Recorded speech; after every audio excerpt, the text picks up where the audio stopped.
Hello दोस्तों, स्वागत है आप सबका स्टडी विद ट्रस्ट में। आज की वीडियो बहुत इम्पोर्टेंट होने वाली है क्योंकि आज हम कर रहे हैं जीन पियाजे की theory, Piaget's theory of cognitive development. पियाजे की ये जो थ्योरी है कॉग्निटिव डेवलपमेंट की, ये ना केवल आपके बीएड में काम आएगी बल्कि टीचिंग से रिलेटेड जितने भी एग्ज़ाम है, चाहे वो सीटेट है, एचटेट है, केवीएस या कोई भी टीचिंग से रिलेटेड एग्ज़ाम है, हर एग्ज़ाम में पियाजे की थ्योरी से रिलेटेड क्या है आपको एक दो क्वेश्चन हर बार मिलेंगे ही। तो आज की वीडियो बहुत ही इंपॉर्टेंट है, इसको लास्ट तक ज़रूर देखिएगा क्योंकि इसमें हम जो पियाजे की कॉग्निटिव डेवलपमेंट की थ्योरी है उसको कंप्लीट करेंगे, उसको डिटेल में कवर करेंगे। इसके अलावा जो पियाजे ने कुछ की कंसेप्ट्स दिए थे उनको भी हम इस वीडियो में जानेंगे। तो शुरू करते हैं आज की अपनी video. पियाजे's theory of cognitive development is a comprehensive theory about the nature and development of human intelligence। पियाजे की जो ये थ्योरी है ये ह्यूमन डेवलपमेंट और ह्यूमन इंटेलिजेंस के बारे में इन्होंने अपनी थ्योरी दी है। इसकी अलग अलग स्टेजेस बताई है इन्होंने। It was originated by the Swiss developmental psychologist Jean पियाजे। ये जो जीन पियाजे थे ये स्विट्जरलैंड के थे, ये साइकोलॉजिस्ट थे। तो इन्होंने ये अपनी ये थ्योरी डेवलप की थी। The theory deals with the nature of knowledge itself and how human gradually come to acquire, construct and use it. इसमें इन्होंने क्या बताया कि जो नॉलेज है उसका नेचर कैसे होता है और कैसे जो ह्यूमन बीइंग्स है वो इसको एक्वायर करते हैं, कंस्ट्रक्ट करते हैं और फिर इसको यूज़ करते हैं। Piaget's theory is mainly known as developmental stage theory. इसको हम डेवलपमेंटल स्टेज थ्योरी भी बोलते हैं। तो अब हम देखते हैं स्टेजेस ऑफ कॉग्निटिव डेवलपमेंट। जो जीन पियाजे थे इन्होंने अपने थ्योरी में 4 स्टेजेस बताई थी।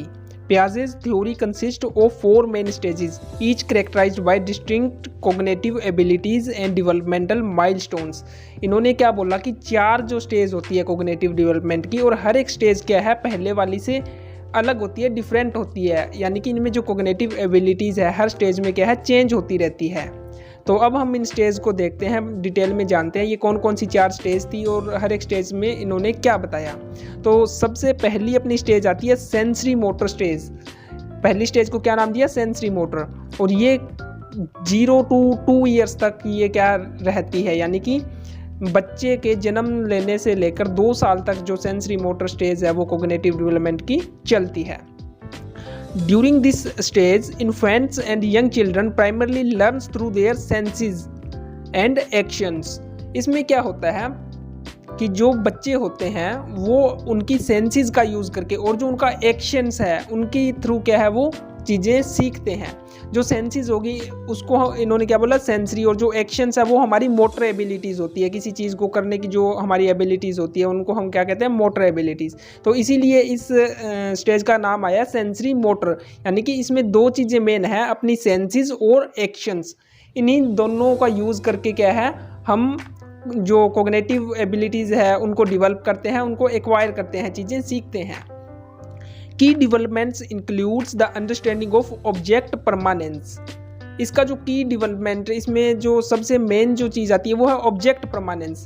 ये अब क्या चीज़ होती है? ऑब्जेक्ट परमानेंस को समझना बहुत ज़रूरी है।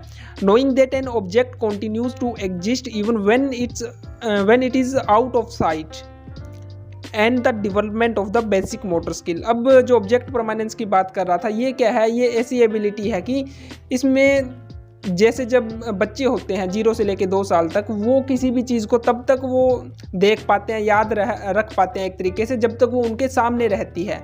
तो ये है ऑब्जेक्ट परमानेंस। इसके बाद क्या बोलते हैं? Thought is primarily focused on the present and immediate experience. इसमें जो प्रेजेंट और जो इमीडिएट एक्सपीरियंस है वही बात है सेंसेस और एक्शंस के थ्रू उस पर मेनली फोकस किया जाता है। उन्हीं का यूज़ करके हम क्या है इसमें अपनी जो कॉग्निटिव एबिलिटीज़ है उनको डेवलप करते हैं। इसके बाद जो अपनी सेकंड स्टेज आती है वो है प्री ऑपरेशनल स्टेज। ये चलती है 2 to 7 ईयर। तो second stage pre operational stage में क्या होता है? Children become more proficient in language and symbolic thought. इसमें क्या होता है कि जो बच्चा है वो सिम्बॉलिकली थिंकिंग है वो डेवलप कर लेता है, वो सिम्बॉलिकल थॉट्स है वो डेवलप कर लेता है। इसका क्या मतलब हुआ? वो जो वर्ड्स और जो पिक्चर्स होती है ना उनका यूज़ करना सीख लेता है, उनको रिलेट करना सीख लेता है भी, ये किसी ना किसी ऑब्जेक्ट से क्या है रिलेटेड है। तो इसी को बोला symbolic thoughts. They begin to use symbols and engage in pretend play, यानी कि वो क्या करते हैं, वो जो वर्ड्स होते हैं, जो सिम्बल्स होते हैं, पिक्चर्स होती हैं, उनको पता होता है ये किसी न किसी ऑब्जेक्ट को क्या है रिप्रेजेंट करते हैं। तो ये सारी चीज़ें जो प्री ऑपरेशनल स्टेज है उसमें क्या है डेवलप होती रहती है। This stage is called pre-operational stage because the operations of logical thinking are not yet fully developed। इसको हम प्री ऑपरेशनल बोलते हैं, यानी कि जो ऑपरेशन से पहले की स्टेज है प्री ऑपरेशनल, क्योंकि इसमें जो बच्चों की लॉजिकल जो थिंकिंग है ना वो अभी तक क्या है पूरी तरह से डेवलप है वो नहीं होती, इसीलिए हम इसको बोलते हैं preoperational stage. They began to ये हो गया। However, their thinking is egocentric, meaning that they have difficulty considering viewpoints other than their own। अब इसमें एक ईगोसेंट्रिक जो वर्ड आया है, ईगोसेंट्रिक थिंकिंग भी डेवलप कर लेते हैं जो बच्चे होते हैं प्री ऑपरेशनल स्टेज में। अब ये ईगोसेंट्रिक क्या होता है, ईगोसेंट्रिक थॉट्स क्या होते हैं, इसमें बच्चों को क्या है प्रॉब्लम्स आती है। वो क्या मानते हैं कि सिर्फ हमारा जो व्यू पॉइंट है ना वही सही है। अगर उनको किसी और के तरीके से सोचना पड़े, किसी और के व्यू पॉइंट से देखना पड़े, तो उसमें क्या है उनको प्रॉब्लम होती है। ये चीज़ हम बच्चों में देखते भी है, जब उनको उनके पेरेंट्स उनको डांट देते हैं या फिर उनको क्या है कुछ बातें मनवाते हैं दबाव डाल के या कैसे भी, तो बच्चों को क्या है प्रॉब्लम होती है। यानी कि वो क्या मानते हैं कि हमारा जो व्यू पॉइंट है ना उसको क्या है एक तरीके से समझा जाए, यानी कि वही सही है। तो ये चीज़ होती है प्री ऑपरेशनल स्टेज में, और ये ईगोसेंट्रिक जो थॉट्स है, ईगोसेंट्रिक थिंकिंग है, ये इम्पोर्टेंट है। इसके बाद क्या होता है, they have a limited understanding of logic and can not perform concrete mental operations. यानी कि इसमें क्या है जो उनकी लॉजिकल अंडरस्टैंडिंग है वो पूरी तरह से डेवलप नहीं होती, वो डेवलप होना शुरू हो जाती है लेकिन लिमिटेड होती है, और इसीलिए वो कॉन्क्रीट मेंटल ऑपरेशंस है जो लॉजिकल ऑपरेशंस है उनको क्या है परफॉर्म नहीं कर पाते। Hence the term preoperational, इसीलिए हम इसको क्या बोलते हैं preoperational stage of cognitive development. तो इसके बाद अपनी थर्ड स्टेज आती है concrete operational stage. 7 to 11 years, 7 साल से लेकर 11 साल की एज तक चलती है हमारी कॉन्क्रीट ऑपरेशनल स्टेज। इसमें अब हम देखते हैं क्या होता है। Children in this stage begin to grasp concrete logical thinking and can perform operations on objects that are tangible and real। अब इसमें क्या होता है वो अपनी लॉजिकल थिंकिंग है, क्रिटिकल थिंकिंग है, उसको डेवलप कर लेते हैं और उसका यूज़ भी कर पाते हैं। इसमें वो जो कॉन्क्रीट ऑपरेशंस है उनको परफॉर्म वो कर पाते हैं। कॉन्क्रीट ऑपरेशनल स्टेज में और क्या होता है, the children starts to work things out in their head rather than physically in the real world. अब जो बच्चे हैं वो स्टेज में क्या है अपनी जो क्रिटिकल थिंकिंग है, जो मेंटल एबिलिटी है, उसका जो मैक्सिमम यूज़ करना है वो शुरू कर देते हैं। वो चीज़ों को रियल वर्ल्ड में करने से पहले क्या अपने माइंड में करके देखते हैं, अपनी जो मेंटल एबिलिटी है उसका यूज़ करना वो शुरू कर देते हैं। और इसमें क्या होता है जो ईगोसेंट्रिसिज्म होता है जो हमने प्री ऑपरेशनल स्टेज में देखा था, वो ईगोसेंट्रिसिज्म है इसमें क्या है डिसअपीयर होने लग जाता है, क्योंकि जो बच्चों की जो अंडरस्टैंडिंग है, जो उनकी थिंकिंग है वो पहले से क्या है बेटर होती जाती है, वो पहले से ज़्यादा लॉजिकली सोचने लगते हैं। तो इसीलिए इसमें क्या है जो ईगोसेंट्रिसिज्म है वो क्या है डिसअपीयर हो जाता है। They can understand conversion reversibility and can think about multiple attributes at the same time. वो यानी कि मल्टीपल एट्रीब्यूट्स, काफ़ी सारी चीज़ों के बारे में क्या है एक टाइम में सोच पाते हैं। एब्स्ट्रैक्ट और hypothetical reasoning is still limited, यानी कि जो एब्स्ट्रैक्ट रीजनिंग होती है वो अभी भी क्या है इस स्टेज में भी अभी तक क्या है लिमिटेड होती है। इसके बाद अपनी लास्ट स्टेज आ जाती है जिसको नाम दिया गया है formal operational stage. 11 years and beyond, 11 साल से मतलब अडल्टहुड तक ये जो भी मतलब कोग्निटिव डेवलपमेंट है इसकी लास्ट स्टेज है जिसको जीन पियाजे ने नाम दिया है formal operational stage. Individuals develop abstract thinking which enables them to consider hypothetical situation and engage in deductive reasoning। अब जो बच्चे हैं, अब जो इंडिविजुअल्स हैं वो abstract thinking को क्या है डेवलप कर लेते हैं जो उनकी हेल्प करती है उनको डिडक्टिव रीजनिंग में इंगेज करने में। They can think systematically, solve complex problems and plan for the future। अब वो क्या है सिस्टमेटिकली सोचने लगते हैं, एक तरीके से क्या है बेहतर तरीके से सोचने लगते हैं, और जो कॉम्प्लेक्स प्रॉब्लम्स होती है चाहे वो उनकी स्टडी से रिलेटेड हो चाहे उनकी लाइफ से रिलेटेड हो, उनको क्या है वो अब सॉल्व कर पाने में सक्षम होते हैं, उनको एक तरीके से वो सॉल्व कर लेते हैं। एंड प्लान फॉर फ्यूचर, और फ्यूचर का आगे का वो सोचने लगते हैं, एक तरीके से वो क्या है डेवलप है वो पूरी तरह हो जाते हैं। This stage continues into adulthood and is not achieved by everyone to the same extent. और ये जो स्टेज है यहाँ से जाके अडल्टहुड जो स्टेज आती है उसमें मिल जाती है, यानी कि वहाँ तक ये चलती रहती है, मतलब इसके बाद अडल्टहुड स्टेज आ जाती है। लेकिन एक बात भी है कि जो हर जो इंडिविजुअल है ज़रूरी नहीं कि उनमें ये सेम तरीके से डेवलपमेंट का प्रोसेस हो, ये सब में क्या है अलग अलग होता है, इसीलिए बोला गया है is not achieved by everyone to the same extent. तो ये थी 4 स्टेजेस। इसके बाद आप इस टेबल में इन चारों स्टेजेस को एक साथ देख पाओगे, इनका कंपैरिजन करके इसको बेहतर तरीके से समझ पाओगे। जैसे सेंसरी मोटर स्टेज थी वो 0 से लेके 2 साल तक थी। इसकी जो की कैरेक्टरिस्टिक्स क्या क्या थी, learning through senses and motor actions, इसमें हम मोस्टली जो सेंसेस है या फिर हमारे एक्शंस है उसका यूज़ करके हम सीख रहे थे। डेवलपमेंट ऑफ ऑब्जेक्ट परमानेंस, इसमें हमने ऑब्जेक्ट परमानेंस का एक कॉन्सेप्ट देखा था। इसके बाद जो प्री ऑपरेशनल स्टेज आती है वो हमने देखा था 2 to 7 ईयर होती है। इसमें क्या होता है limited to the present and immediate experience, इसमें भी जो हमारा प्रेजेंट और जो इमीडिएट एक्सपीरियंस होता है वहाँ तक क्या है हम लिमिटेड रहते हैं।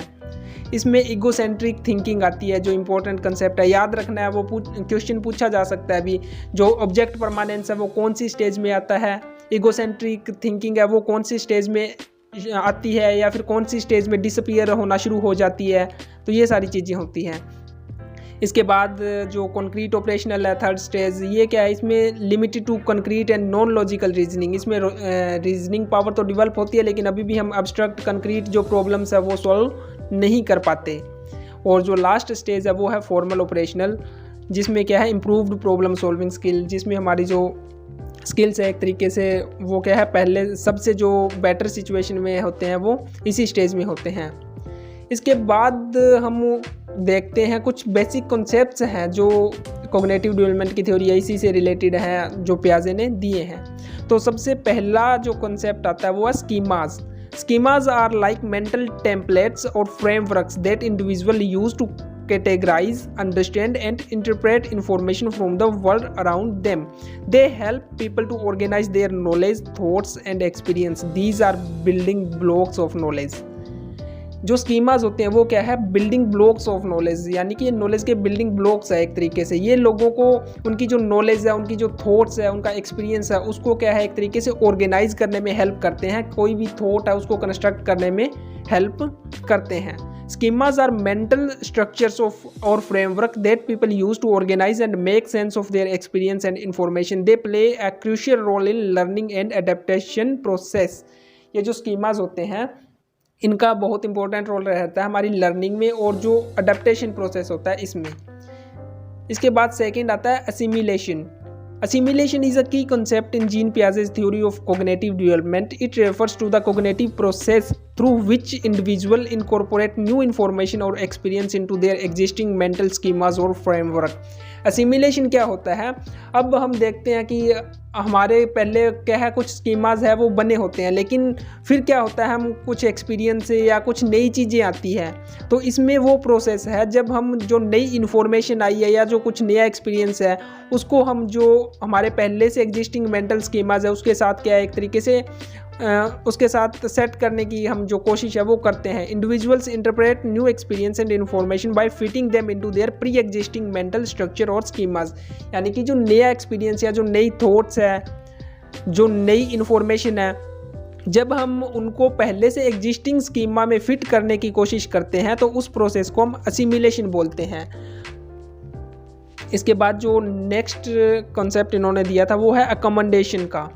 Accommodation is the cognitive process through which individuals adjust their existing mental structure or schemas to incorporate new information or experience that do not fit into their current understanding of the world. इसमें हम क्या करते हैं, हमारे accommodation में क्या करते हैं, हम जो प्री एग्जिस्टिंग स्कीमाज है, हमारे पहले से जो आइडियाज़ है, जो थॉट्स है, उनको हम क्या करते हैं, एडजस्ट करते हैं या फिर चेंज या मॉडिफाई करते हैं, ताकि जो न्यू इन्फॉर्मेशन है, जो न्यू स्कीमाज है, उनको क्या है हम उसमें फिट कर सकें जो हमारी करंट अंडरस्टैंडिंग है। तो ये होता है अकोमोडेशन। इसके बाद जो लास्ट कंसेप्ट था, जो लास्ट इन्होंने अपना इक्विलिब्रियम के बारे में बात की है। इक्विलिब्रियम क्या होता है, refer to the stage of cognitive balance और harmony in which an individuals existing mental structure या फिर schemas are in sync with their experience and external world.